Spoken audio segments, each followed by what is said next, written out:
Hello and howdy. My name is CC Hawkley, and on behalf of my cohort Scott McDonald, welcome to the Front Range Hockey Podcast. Scotty, how you doing, bud?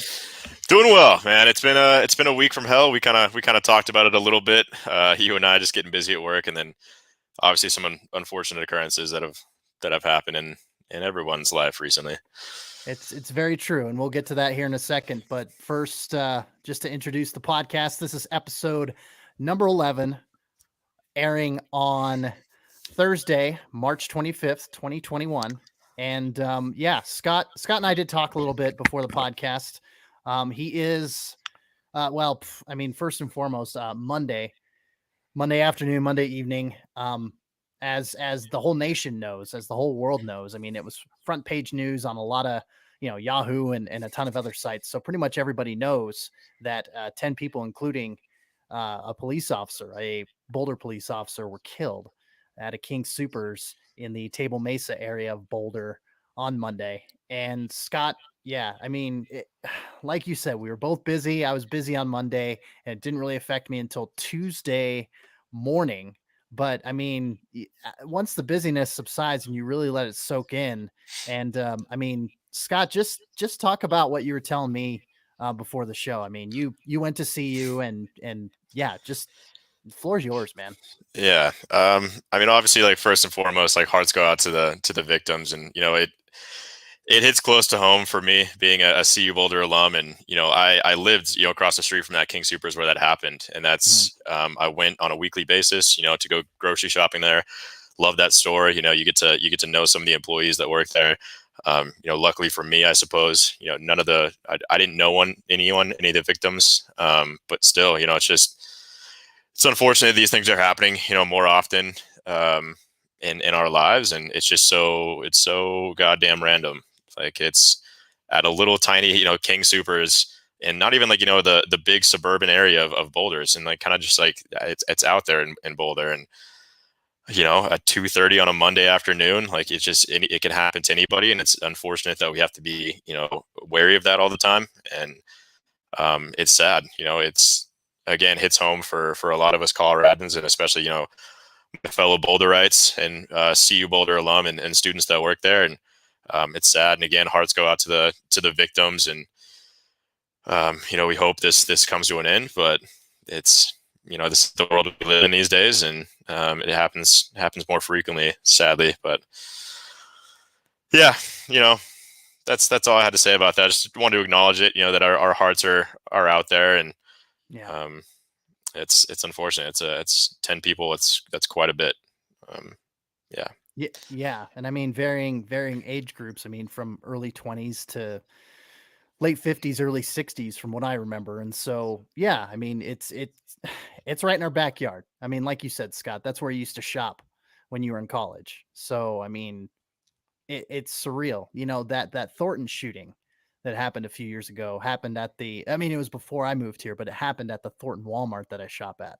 Yeah. It's like it's way too close to home. And yeah, it's definitely something that needs to be remedied. I know it's a complicated thing, and it's not an easy solution, but um I will say that mental illness, the shooter, I from what people have interviewed has said that mental illness played a part in it. And as someone who has been directly affected by mental illness, my mom is diagnosed paranoid schizophrenic. That the treating the mentally ill, it's something that needs to be done, better. But that's a sidebar that I'm not willing to go into, because you know part of the healing process, I'll go back to the victims, I'll go back to the shooting, because like I said, the mental illness thing, it affects me really closely. So I'll divert back to that. The victims and the shooting itself, you know obviously, when something like this happens, it affects you, it cuts you to your core, especially if that was your backyard, like you said, Scott. So the fact that we can do a podcast like this, and we can be we can be a positive light. I know we critique, but as proved by our last episode, we give a damn. And to be a positive impact and to lift people up, to be honest, and to be able to critique, like I said, but to lift people up when they've had a rough time, a la Hunter Miska, I think that's just part of this human experience that we need to embrace more, is to be courteous, to be loving, and to let people know that, don't be afraid to communicate. Hey, Scott, love you, man. I appreciate you. I appreciate the relationship we've built through Front Range Hockey. And I know that, yeah, it's gonna be a great time, and some libations will be had once we meet in person for sure. Absolutely. But and it'll be good. It'll be laughing over beers. And then that's the thing, is like, whatever circumstance you're in, let us be kind of a as small as it is, let us be a light. And so with that said, thank you, Scott, for sharing. And are you ready to talk some hockey, my friend, and kind of lighten the mood a little bit? Yeah, let's do it. Yeah. Right on, man. All right, Colorado Avalanche. So per usual, 4 games, 5 games a week. I mean, it's a bit of a sprint now as we head towards the back half of this 2020-21 season. And real quick, Thursday, March 18th, Colorado 5, Minnesota 1, big victory. Saturday, March 20th, Colorado 6, Minnesota 0, another big victory. Monday, March 22nd, Colorado 5, Arizona 1. Gosh, 5-6-5. Colorado putting up all the goals. And then Tuesday, March 23rd, Arizona 5, Colorado 4, ending a 7-game winning streak for the Avs.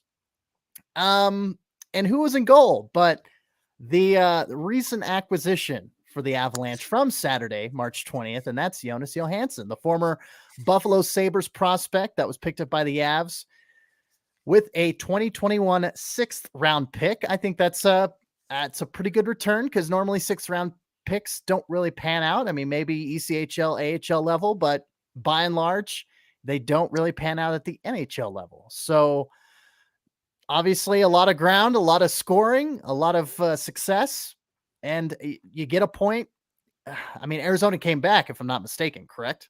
Yeah. No, so Avs were up 4-2 like early into the third, and then took their foot off the gas. I don't know what happened, but they tied the game, went to OT, and I guess we can kind of talk about that. But yeah, to go back to Jonas Johansson, the newcomer. I think I had tweeted this out, but it's like I couldn't think of a worse start for the guy in his burgundy and blue career. Like he let in his first shot on goal, and I think his third shot on goal. So he allowed 2 goals like very early on in his first 3 shots, and it was one of those things where it's like we all maybe kind of expected that.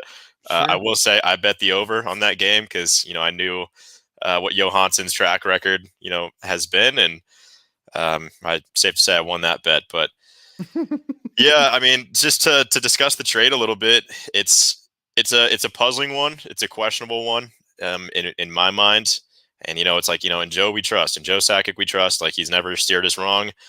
He has this uncanny ability to fleece general managers in trades left and right. And win most of those trades and find some kind of bottom of the barrel guys and turn them into bona fide pros. But yeah, when that news came out, I mean, I kind of broke that news that the trade was going down. It was puzzling, because my immediate thought was, is this really better than Hunter Miska? The answer is, maybe he has some more, I guess, NHL experience, but he's only played like 13 or 14 games heading into, last night when he made his start in his debut for the Avs.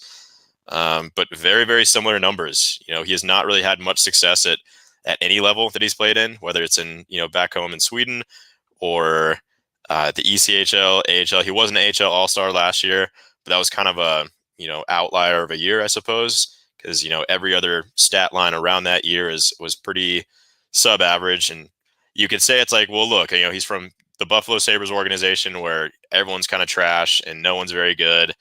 And, it's hard to play, in front of a team like that. And, you do your best as a goaltender, but you're getting, blown out every night. It's not easy. So that doesn't, help inflate his numbers at all. But No. I mean, he's got great size, 6'5", 220. He's a big boy, but is he better than Hunter Miska? I don't know. Is he the long-term solution? Obviously not. I think this is kind of just a stopgap, if you will, in hopes, like we don't know where Francouz is at. No one does. There's no updates on that, but you have to think that, the fact that he's making kind of one of these bridge trades, if you will, makes me kind of think that maybe Francouz will be back somewhat soon. But at the same time, we're speeding towards the finish line here as far as the regular season goes. And, Bednar addressed this last week or 2 weeks ago, and we talked about Eric Johnson. And if there's any update on him, he's like, no, which isn't a good sign because, the less I'm hearing from him, kind of the more I'm expecting him to be out for much longer.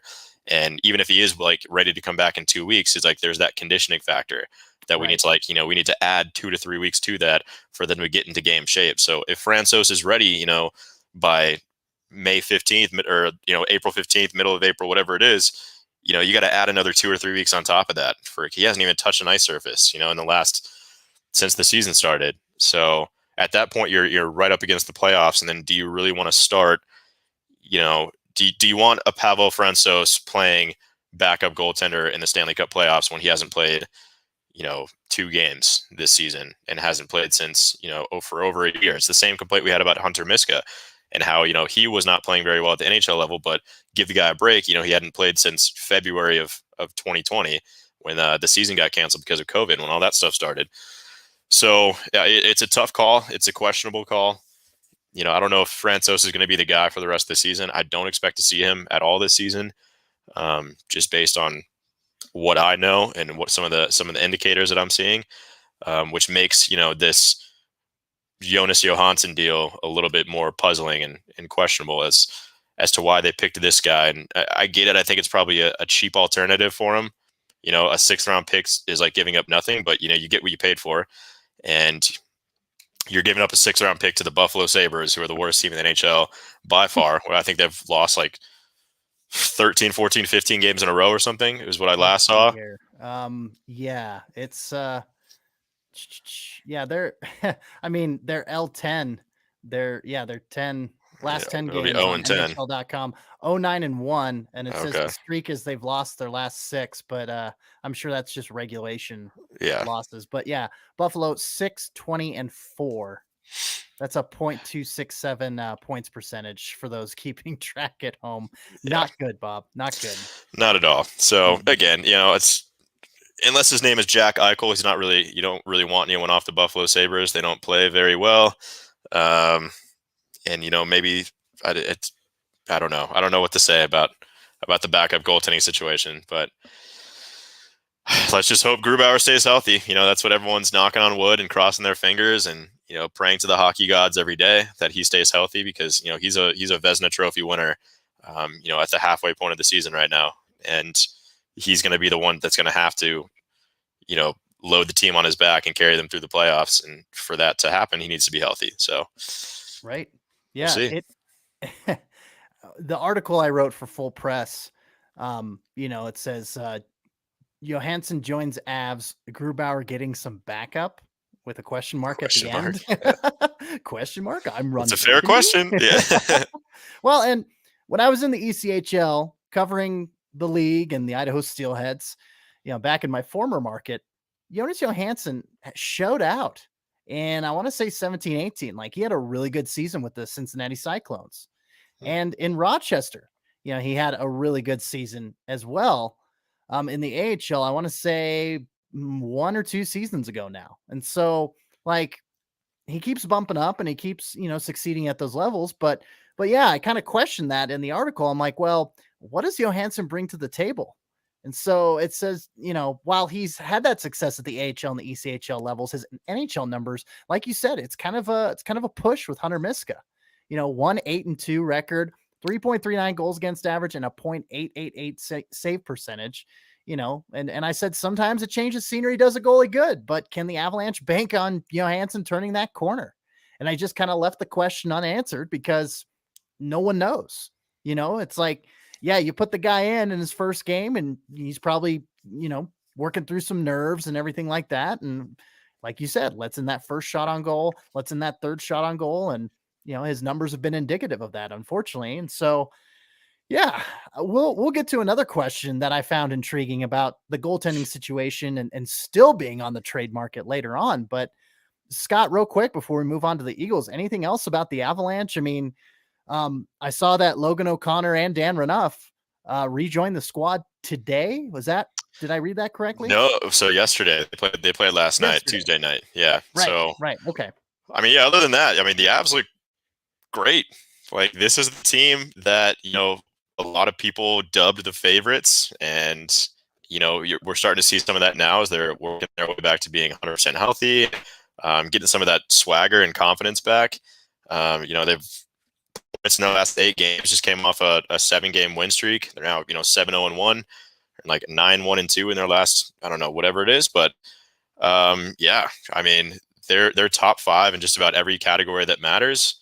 I think they have like the most goals for, second fewest goals allowed, most goals, most shots produced per game, most fewest shots allowed per game. Like, I mean, there's a lot of key performance indicators, KPIs that would suggest that these guys are Stanley Cup favorites. And we're starting whatever, yeah. A la Nathan McKinnon, yeah. A la Nathan McKinnon. Put that on my epitaph. Anyway, so I mean, they're looking good. Like, this is the team that we want to see. They're riding high on this confidence, and this is what we need. So the only question really is just that backup goaltender question, and like you said, we'll leave it open ended, for now, because that's all we can do. We don't know what the situation is going to be. Maybe Francouz comes back, surprises all of us. We'll see, but I think the Avs really do need a reliable backup. And we'll get to some of those questions that when we ask the feed a little bit later, because that's what's on everyone's mind, is about whether this is going to be the answer to the backup goaltending question. But right, if Grubauer can keep playing the way he is, and if the Avs can keep maintaining these top 5, stats where they're at, yeah, sign their names on the Stanley Cup. Well, we'll definitely cross that bridge when we get there, for sure. I mean, in the meantime, yeah, to rotate a Adam Warner or a Jonas Johansson in there and give Grubauer a break every few games instead of him. Gosh, the statistic I found, and I'll just say this to wrap it up, but the stat I found of him starting like 83% of the Avs games so far this year. It's like, wow, yeah, which I mean. On that note, I think it was Adrian Dater asked this question before the season started during training camp, said, like, what do you see as the ideal workload for Philip Grubauer? And at the time, Pavel Francouz, because it's going to be such a, quick, a lot of back-to-back games. It's a sprint towards the season. Everyone's playing on average every other day, a lot of back-to-backs this year, because they're, compacting a 56-game season into the span of 3 or 4 months, whatever.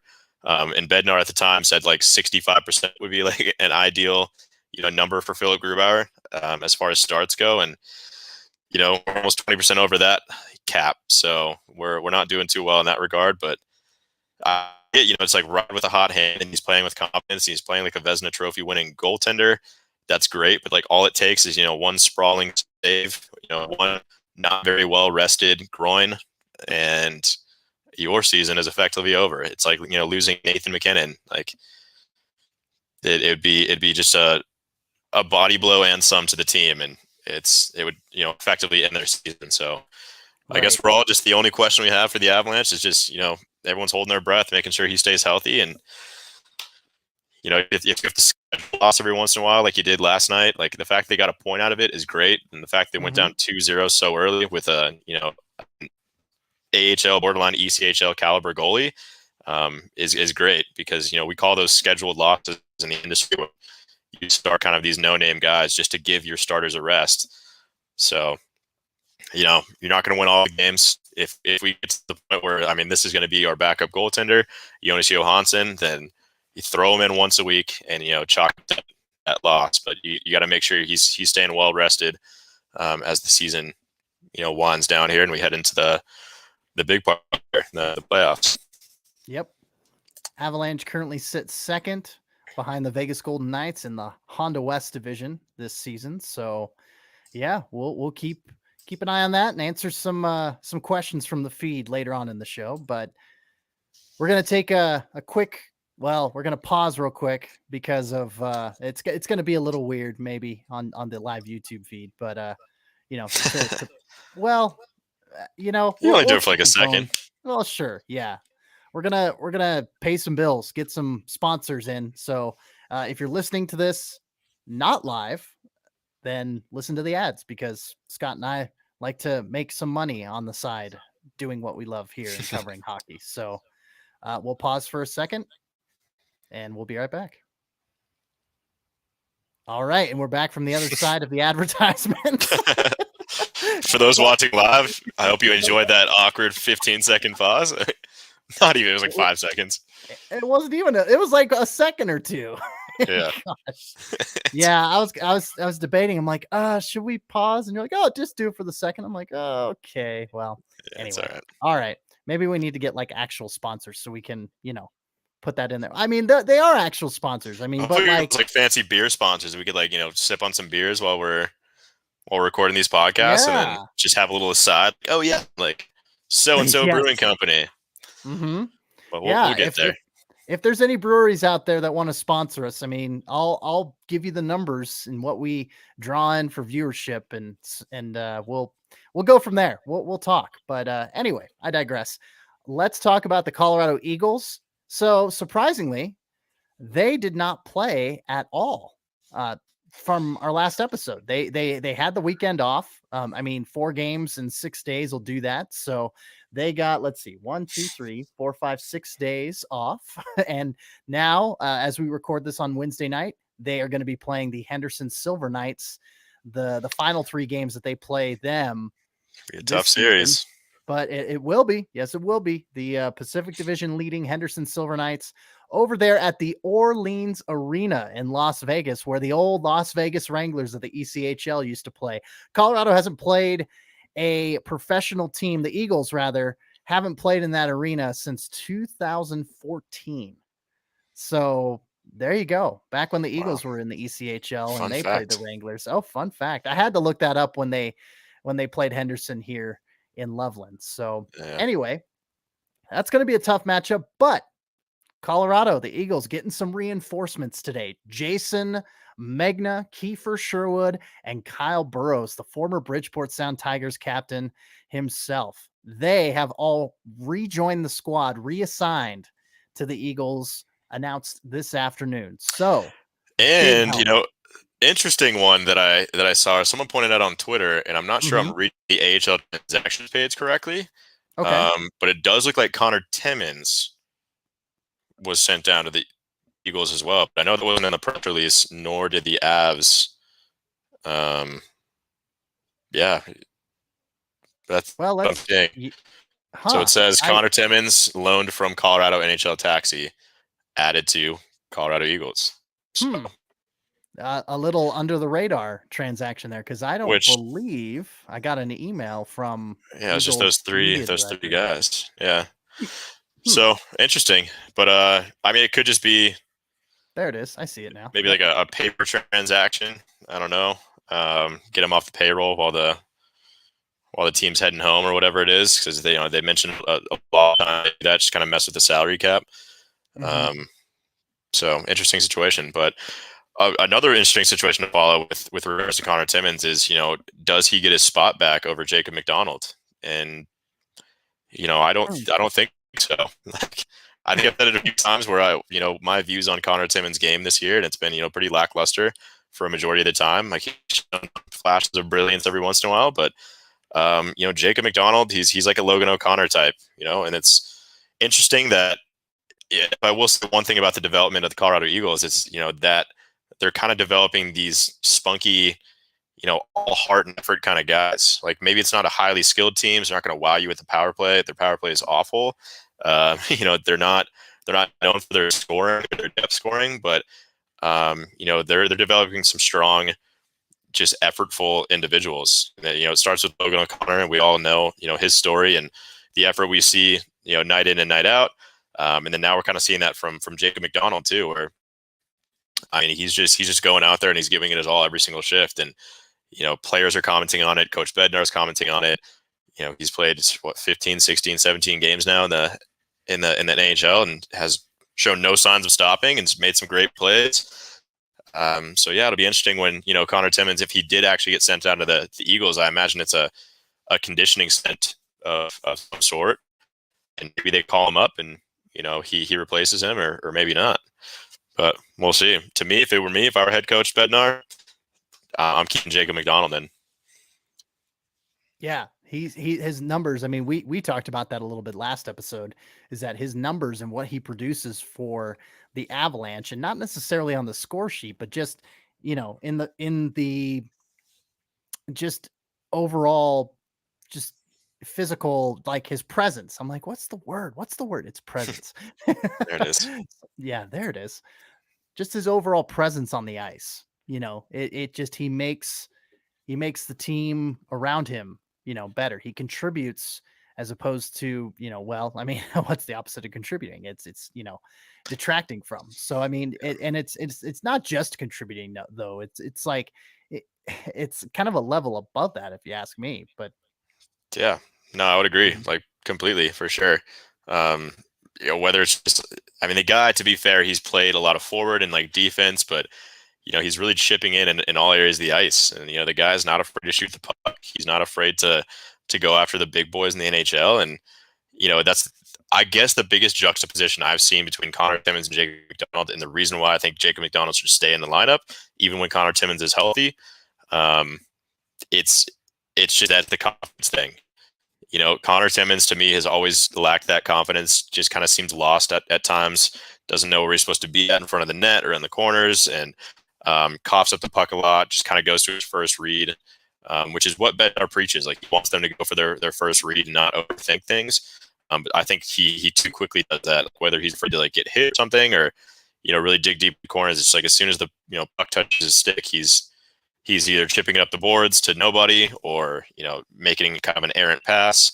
And then you have Jake McDonald, who's not afraid to hold on to the puck, to march it up the ice, to shoot, drive down deep. Like, he's obviously communicating very well on the ice with the guys that are on his line or who are on the ice at the time. And I guess, yeah, the biggest thing for me is just the confidence we've seen from Jake McDonald and the effort we've seen from him.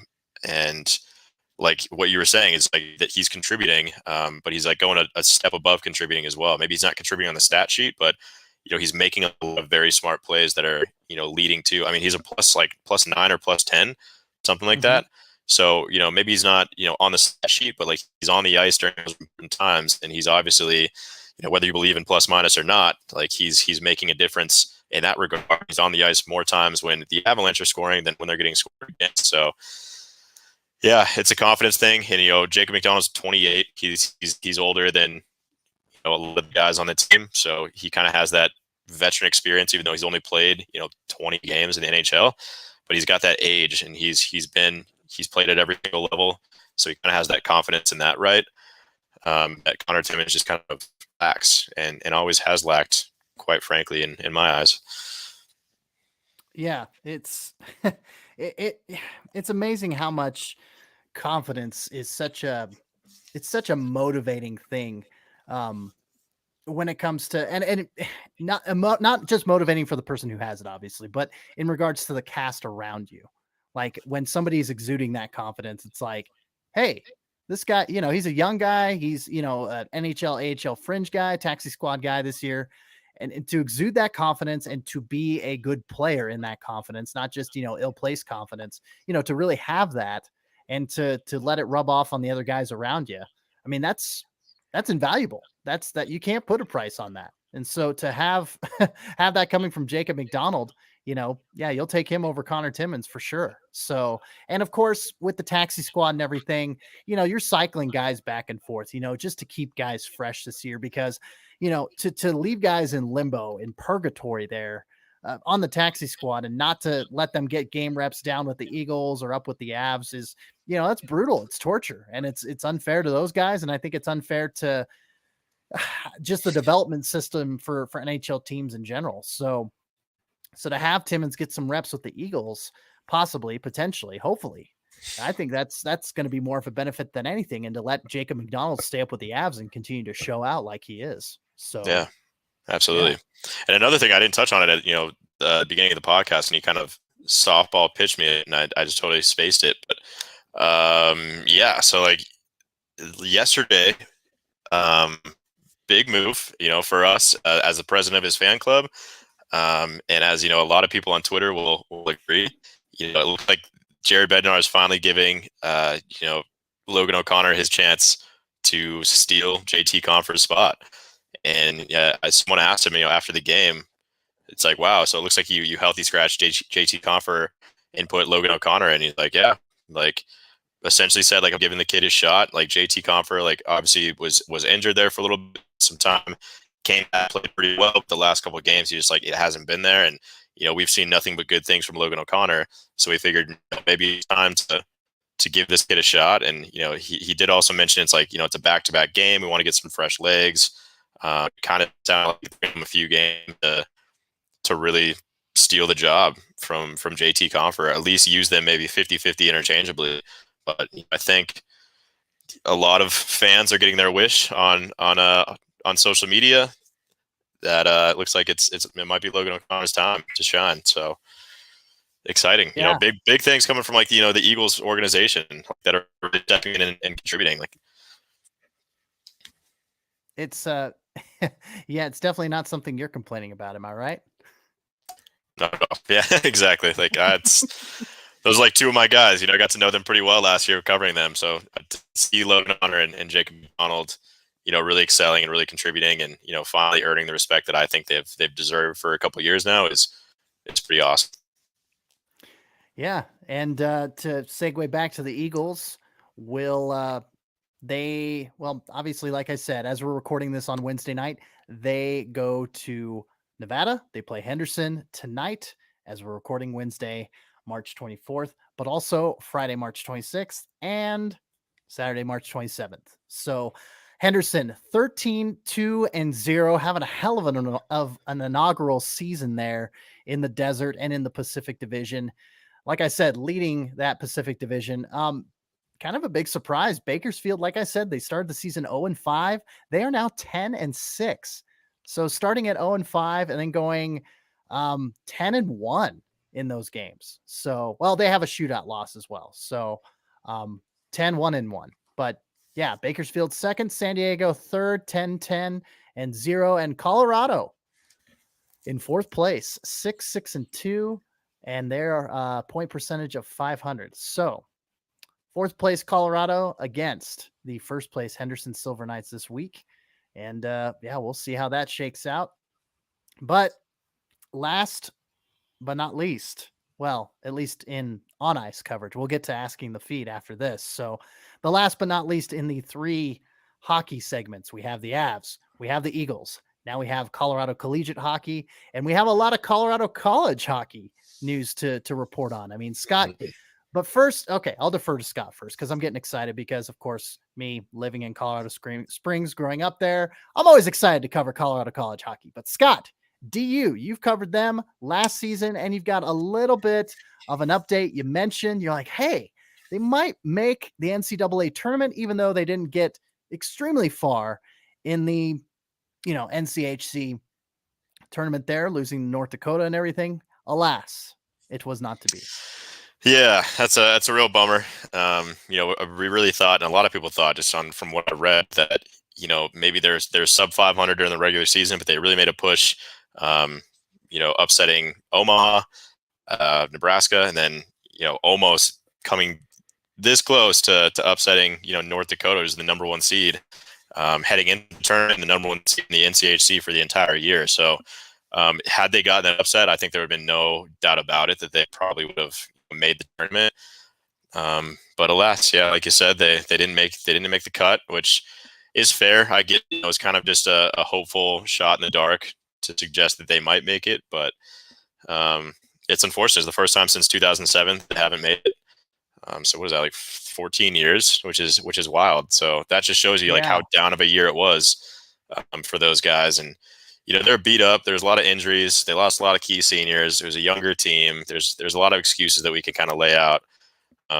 But yeah, it sucks, and it really sucks for the locals, especially because this is the year that we're hosting in Loveland, where the Colorado Eagles play. The West Regionals of the NCAA hockey tournament were being held March 28th in Loveland, Colorado, at the Budweiser Event Center, and would have been a fantastic opportunity to kind of have some home ice advantage, inadvertent home ice advantage, I suppose. But of course, yeah, they didn't make it. So their season is over. We'll see that they'll have a couple seniors graduating, and maybe a couple people signing some contracts and their entry level contracts and going to the NHL, taking tryouts at the AHL level. Like we'll see what kind of turnaround there is. But the good news is there's a lot of young freshmen and sophomores who are going to kind of start and develop their own era here, and it starts with Carter Savoy, who I think won NCHC Rookie of the Year honor or All Rookie Team. He looks great. What is he? We talked about this last. Is it Edmonton or Anaheim? I think he's an Edmonton draft pick. Edmonton sounds right. I threw out a lot. I threw out a lot of top scorers and a lot of. I want to say it's Edmonton. I'll double check that though. We'll go with Edmonton, but yeah, he's a promising young kid who looks great.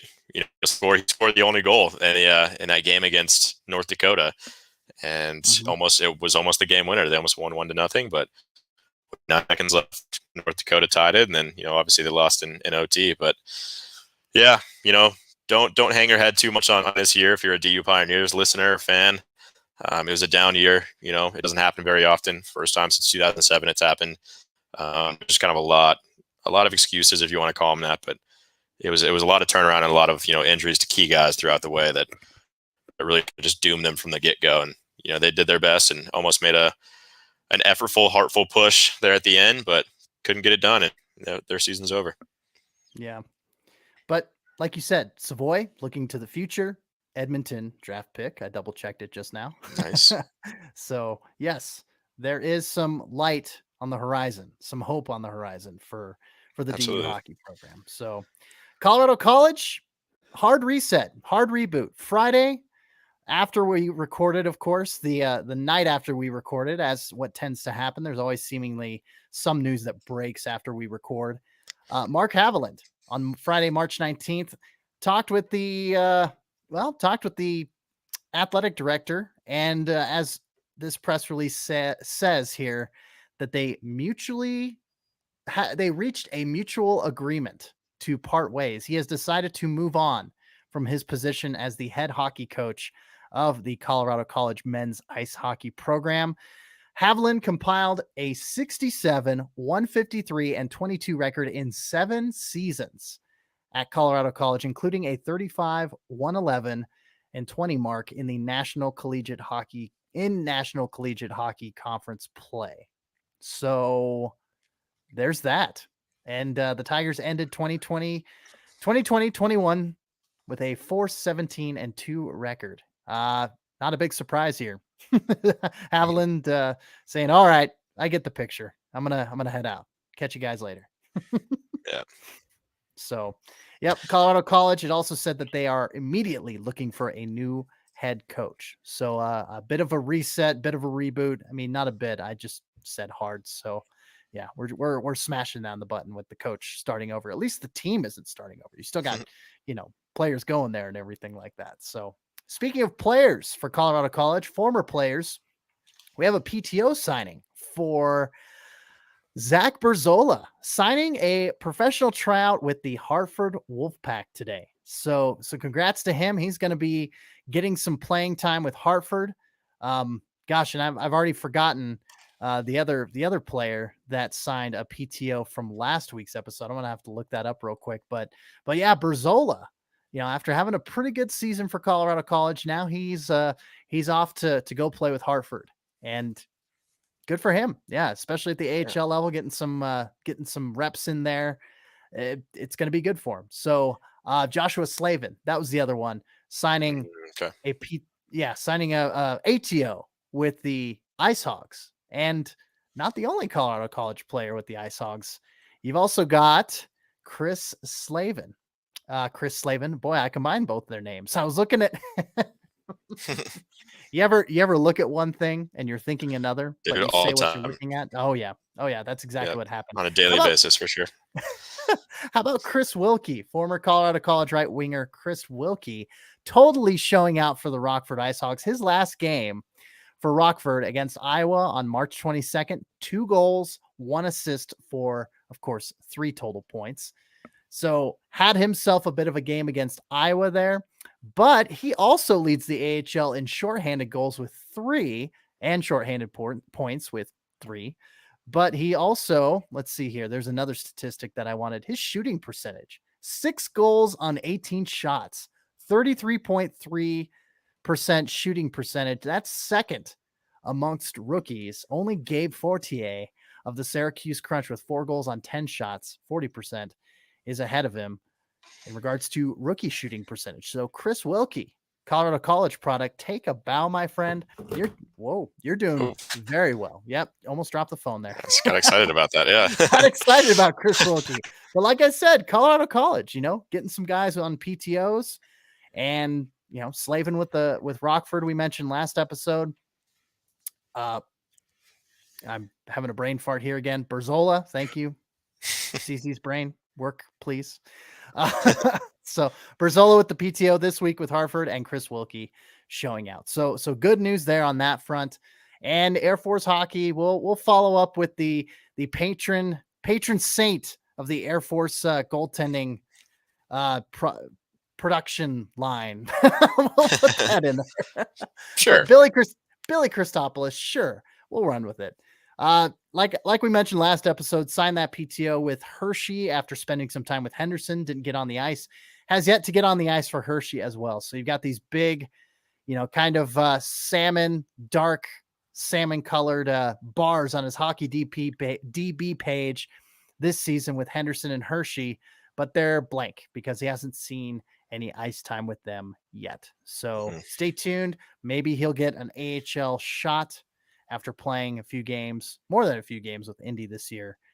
Maybe he'll see the ice for the AHL this season. So that's really all I've got with collegiate hockey. Scott, anything else to add? That's it. It's we're wrapping it up. It's coming to an end here for across every league that NCAA is concerned. So we'll definitely have significantly less to talk about on that front, but we'll fill the airwaves somehow. I'm confident in us.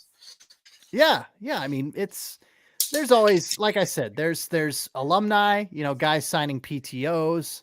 So yeah, we'll definitely cover that for sure. Okay. Last but not least, our favorite portion of the program, it is asking the feed. And you know what, Scott?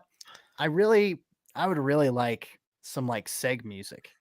I don't know. I want some graphic that pops up, some swing music for sure. Yeah, exactly. Yeah, we need to get some more production. We'll get there. We're still we're pretty new to this thing, so we are. Yeah. When that sponsorship money starts really rolling in, we'll reinvest that into our production value.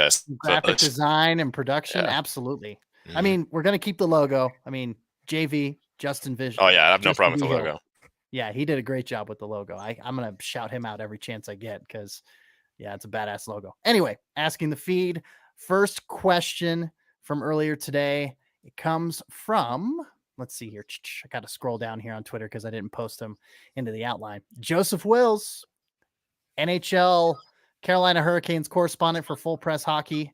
At hockey_jerseys. Do the Avs need a new team physician? Bo out again last night. ...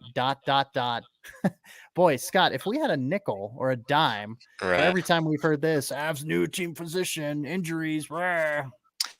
Yeah, I mean, the fact of the matter is, a lot of these injuries are not the physician's fault, and it's not.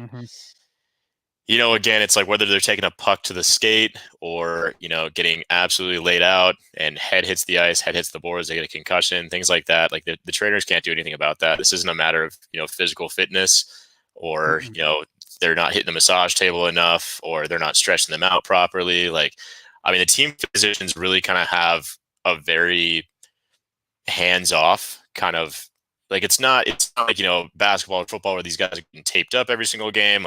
They're all getting rubbed massage, things like that, and it's like a very hands-on kind of experience. With hockey, it's just these players are pretty independent. They take care of themselves. I know, like I've interned for the Avalanche. Like I know physicians. I know what these players do before games. I've seen it like up close and personal.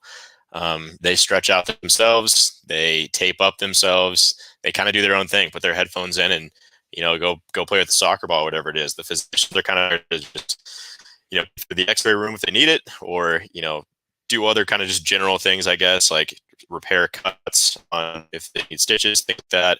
But as far as preventative things, it's like kind of up to the players. Mm-hmm. And either way, a lot of these injuries that are happening, I don't know what's going on with Bo Byram or any of that. Maybe to your point, they're clearing these guys a little bit too earlier than they should. Like Bo Byram came back after missing the last, dozen games or whatever it is. And, played one game and then now he's out again. So maybe they're kind of pulling the trigger on a lot of these guys too early. So I could see that point being made, but no, as far as injuries or preventative injuries, has nothing to do with the staff there. Yeah, I think that was more. Well, I don't know if it was more of a, just kind of a passing statement with him, or if he was serious about, they need a new team physician or not. Well, a lot of people are. I will say that wasn't like supposed to be like an attack against you, Joseph. No. A lot of people do think like I'll get some angry. Like I forgot who it was. Like, when the Avs were really going through it and they had like a bunch of injuries, like I was getting flooded with mentions about things like that, how they need to fire their like staff, they need to fire whoever like their medical professionals are, like whatever. It's like that's not realistic. It's like you saw what when Belmar got a dude slid into his knee and it bent the wrong way. Fire the physician. We're like, what are you supposed to do there? Like as the physician, like that's take that. A lot of these injuries. Belmar? No. Yeah, exactly. A lot of these injuries, just like there's nothing they could do about it. But yeah, Joseph, I know you're not like you didn't mean that. It's probably just a passing kind of joke. But in general, I was kind of just talking. I was projecting that to the rest of Avs Twitter, I suppose. Right. Exactly. Yeah. That's something that, like I said, we've heard quite a bit. So not to get the brunt of Scott's fury, quote unquote, because that was pretty furious. But thanks for the question, Joseph. Always appreciate it. Next question from Grant Beery at Vote for Grant. Kind of a mainstay on Avs Twitter. 1,900 followers, 1,900 plus followers. He's got more than me, so he's been around for a minute. So very cool to see Grant follow the podcast and chime in with a question. Will the Avs realistically go for a backup goalie at the deadline? Here's what I was foreshadowing when we were talking about Johansson there. If so, who's the best, parentheses, in your opinion, option right now?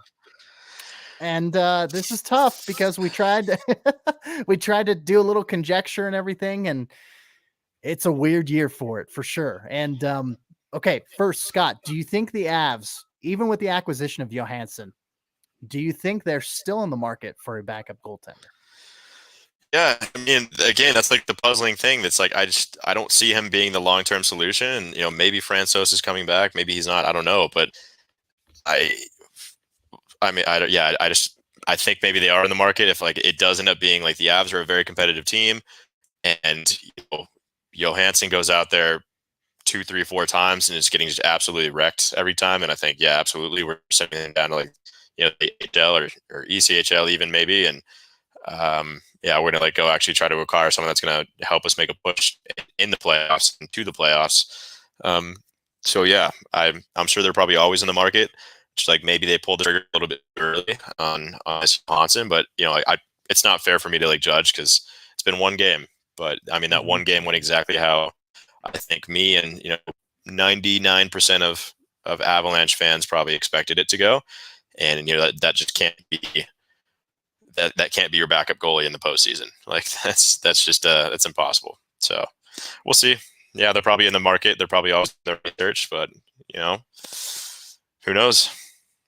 Yeah, and looking down the line of questions, we have a few more goalie questions, of course. So yeah, that's just kind of the spirit of the age that we're in, the zeitgeist of the Avalanche. Goalie's a hot topic, so no big surprise there. But the next question, let's see. Oh, yes, it's a goalie question. Gary the Great at Gary the Great 16. Is Sakic not trading for a true backup because he thinks Francouz will come back before the playoffs? I mean, that's a logical step, but ultimately, like we said earlier, we have no idea. Yeah, I mean that's what I kind of like suggested a little bit earlier too in this podcast. Like, maybe he knows something we don't. Obviously, he knows something we don't. He knows the team better than anybody. It's his team. So maybe this is kind of just like I said, a stopgap and kind of just a bridge, acquisition to hopefully get 1 or 2 wins, out of this whole deal for a 6th round pick before Francouz comes back next week, 2 weeks from now. Who knows? People have kind of just stopped asking. There haven't been people, or I guess us media, but people. I mean, I haven't asked in a long time about the injured guys because I know Bednar hates it and he's getting annoyed at those questions. And, it's the same answer every single time. There's no update. He hasn't heard anything recently, you name it. So it's been a while. So maybe I'll ask, here soon and try to get you guys the update that you deserve about Francouz. But yeah, I don't know. I would assume he's probably coming back soon if this really is the trade that Sakic made with Johansson. Maybe it's just a temporary solution, but I think that Francouz is out for the year, but we'll see. Yeah. I mean, being on long-term IR, it can be a very shorter period of time or a longer. I mean, I know we talked about that on the program before, but yeah. I guess we'll see. But yeah. Next question is not a goalie question. It's actually from Brad K at London Ave Brad. What are the chances that we, the Avalanche, sign Makar to a long-term deal before the trade deadline, or do you suspect it will be done at the end of the season? This is a really good question, actually. Yeah, no, it is. It's a different one that we haven't gotten necessarily. So yes. Yeah. That's tough. I think I want to say Sakic. I could have just be misremembering this, but I want to. He's like they've had discussions with a lot of these guys, whether it's Landeskog or Grubauer, Cale Makar, but I think they said they're going to wait until the season ends, probably to see what they, who they want to re-sign. Obviously, Makar and Landeskog are going to be re-signed at this point. Grubauer, can we afford him? Like if he has this kind of year and goes deep in the playoffs, then we just saw Jordan Bennington at St. Louis, who's a Stanley Cup winner. Yeah, get a 6x6 deal, and that's probably what I think Philip Grubauer is going to model. His agent at least is going to model his contract out is $6 million a year for the next 6 years. Now, can the Avs afford that? We'll see. So I think that's kind of why they want to wait a little bit. Probably is to see where their cap is at, especially since it's not moving. And then see how much money they have to play with to sign these guys. But the other question is especially with Cale Makar, he's going to get a big healthy contract and probably very well become the number 1 highest paid defenseman in the NHL, if not top 2 or 3. Right. So with that said, it's going to be upwards of $9 to $10 a year, I would assume, for the super max allowable 8 years, I would say, or he's number 8, so a lot of people suggested an 8x8 contract. Makes sense, and that's pretty team friendly. Like $8 million for Cale Makar for the next 8 years is a pretty good investment, I would say.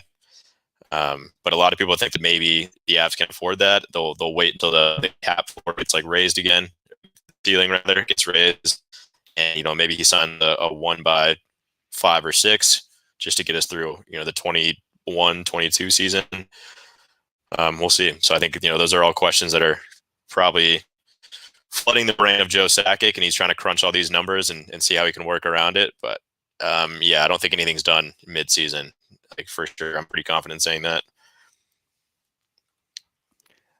You heard it here first. Scott said it. We're gonna wait till the off season. But all right, next question, last goalie question. Then we'll field some more lighthearted questions, which we always enjoy. I mean, we always enjoy all the questions, but sometimes there's overlap in certain questions, so we address it a few times. So last goalie question. This is from Ominous B. Again, thank you for the follow. Ominous B, at ominous_B. We are one Gru injury away from a Johansson-Werner tandem. Why doesn't this very likely scenario horrify the shit out of Joe Sakic? And if I may chime in, I'm pretty sure it probably does. So going back to that last question about still being active at the trade deadline, still seeing what maybe he can swing deal wise before April 12th at 3 p.m. Eastern. Then yeah, maybe that's why he is. Maybe it does horrify him a little bit, and so that's why he still is in the market and wants to, potentially make a deal for a solid backup secondary goaltender that could step in if Grubauer gets hurt. Yeah, no, I think you're spot on with that. It horrifies the shit out of me. It horrifies the shit out of a lot of Avs fans, and I'm sure it horrifies the shit out of Joe Sakic. Everyone is holding their breath that he's healthy and can stay healthy. And again, the fact that it's not horrifying the shit out of Sakic is interesting. That he's confident enough in Grubauer and the 83% start rate this guy has, that they're willing to sign kind of a D minus D plus tiered backup goaltender is questionable. So again, I'm hoping he knows something we don't. Going back to the last question, maybe he thinks Francouz will be back sooner rather than later, and he'll become the obvious de facto backup. But who knows? I don't see Joe Sakic making a trade for Johansson expecting him to be the backup goalie through the playoffs. So I think he definitely knows that Francouz will be back. Or at least that's the hope. Yep. So we'll see how that shakes out before April 12th. We've got a few more episodes before then. So yeah, trade deadline will be fun. I always like trade deadline day, even if it's like Christmas morning. It is like Christmas morning, except that it takes place for that first half of the day. Well, I guess Christmas does too. So that's exactly. It's like you wake up and it's exciting. I've always loved it. That and like free agency day, just like crazy shit goes down. It's a good time, but nothing really exciting. It's almost like always the team that you root for, whether it's the Avalanche or whoever, their GM doesn't really do anything exciting. So that's kind of been the case for the Avalanche in the past. They don't really, make their deadlines on trade deadline, or they don't make their trades on trade deadline day. Joe Sakic's a very cold and calculated, calm guy.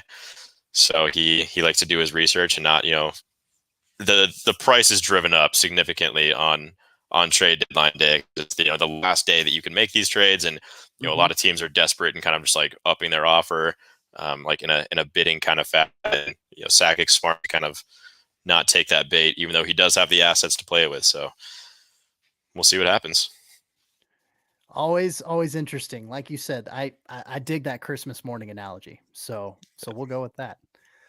All right. So the final two questions, like I said, a little bit more lighthearted. I'm going to take let's see. Which one do I want first here? Let's go with Anthony at Vegas Avs fan. King Kong or Godzilla? Scott, you first, my friend. Oh, man, it's tough.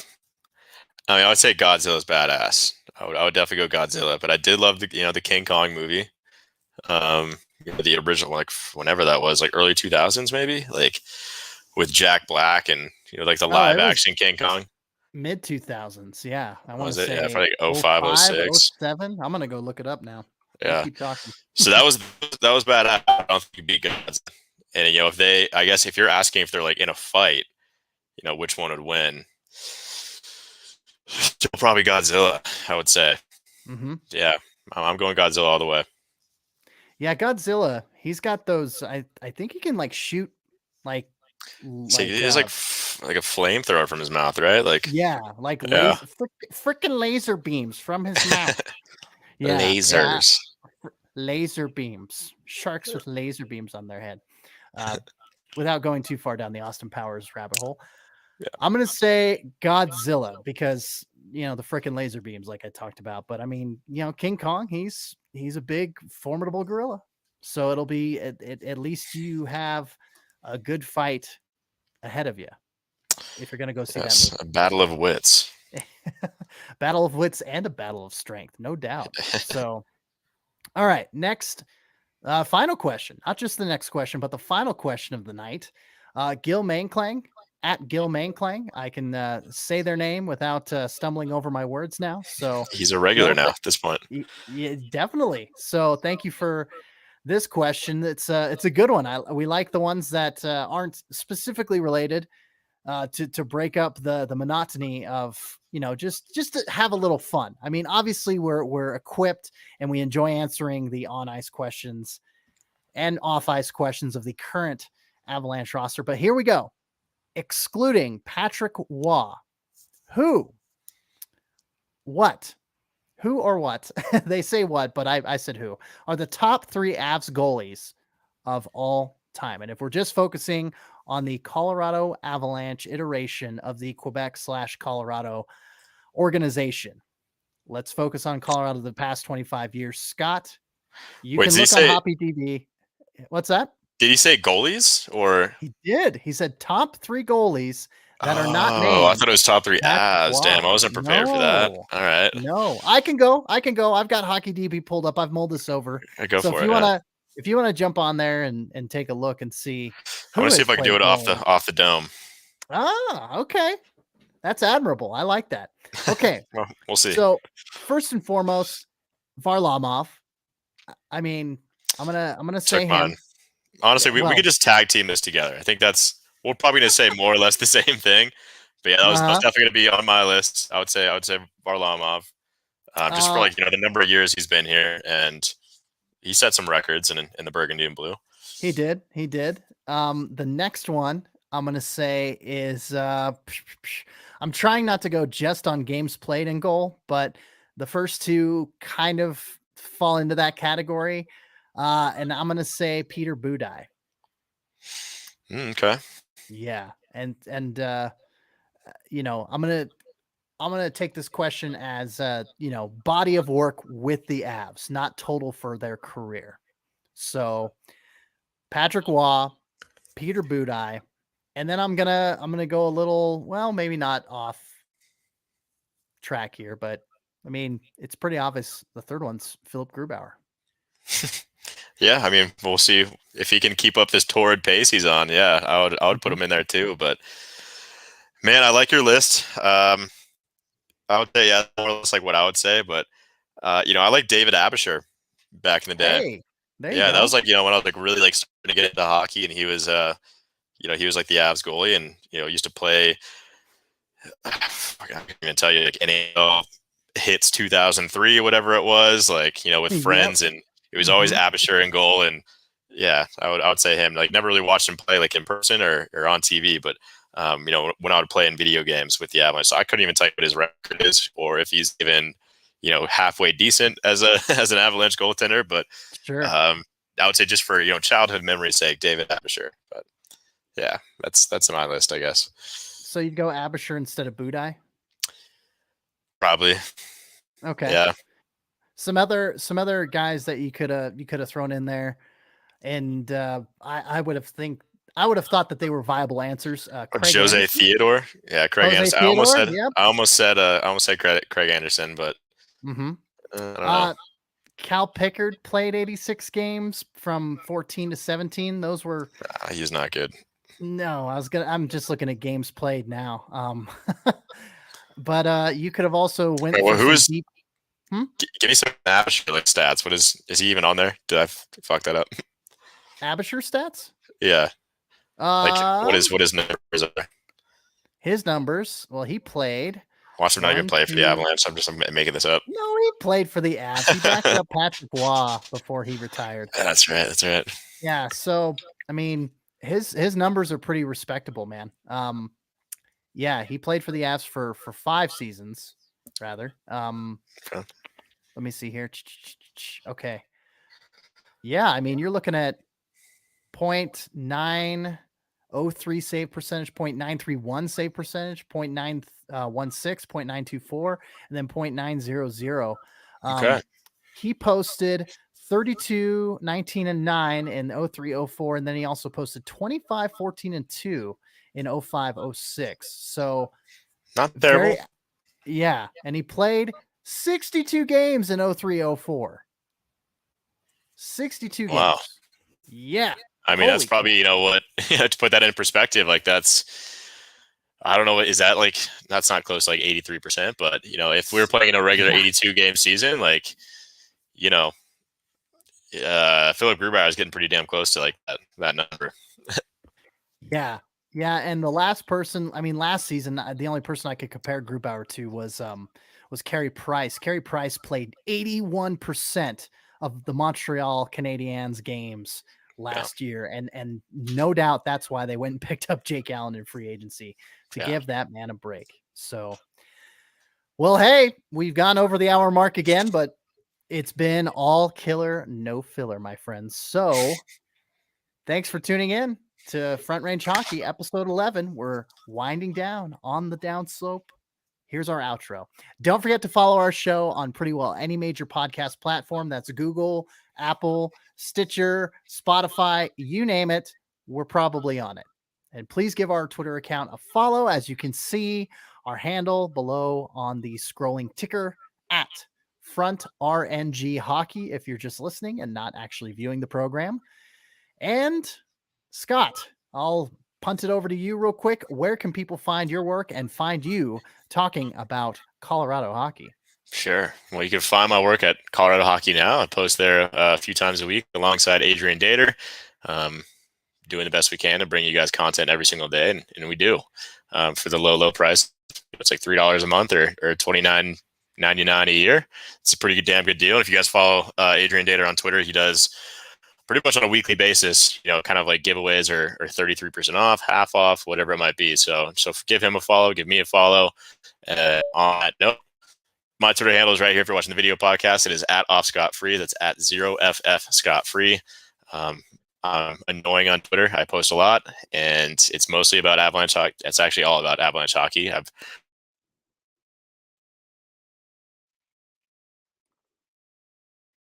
Scott, lost you. Oh, can we hear me? Yep, can hear you now. There it is. Okay. Where did I leave off?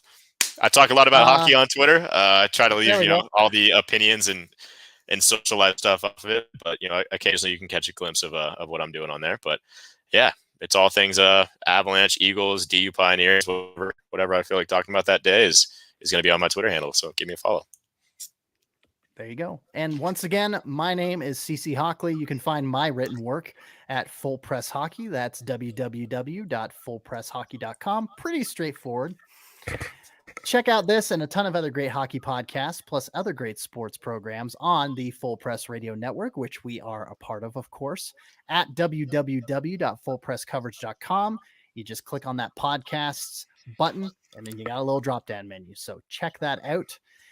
And for episode 11 of the Front Range Hockey Podcast, for Scott McDonald, I am CC Hawkley once again. For all the guys, gals, and non-binary pals out there, thank you once again for listening. And of course, stay colorful, my friends. See you later. See ya. Bye.